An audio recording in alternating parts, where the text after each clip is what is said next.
বছরের শুরুতেই কিছুদিন আগেই আমরা গিয়েছিলাম পিকনিকে। তো আমরা চলে এসেছি আমাদের পিকনিক স্পটে। এই ব্যাংকুয়েটটাতে আমাদের পিকনিক হবে। এদিকে বুলা মাসি তো নাচানাচি শুরু করে দিয়েছে গান ছাড়াই।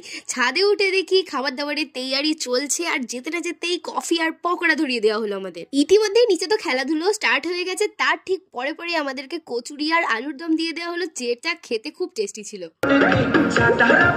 দেখতেই পাচ্ছ সকাল সকাল আমাদের নাচানাচি শুরু হয়ে গেছে, আর তারপরে শুরু হয়ে গেল ব্যাডমিন্টন খেলার। তা দেখে আমার খুব ইচ্ছা হলো ব্যাডমিন্টন খেলার, তাই জন্য আমিও যোগদান করে দিলাম। আর তাছাড়াও সকালে এত খাবার তো হজম করতে হবে দুপুরের খাবারের জন্য। আর দুপুরের খাবারের নাম করতে না করতেই চলে এসেছে আমাদের দুপুরের খাবার, যেটা খেতে খুব টেস্টি ছিল। কোন খাবারটা টেস্টি ছিল না সেটা বলো। তারপর শুরু হয়ে গেল আবার নাচানাচি, মানে মেন নাচানাচিটা এইবারই শুরু হলো।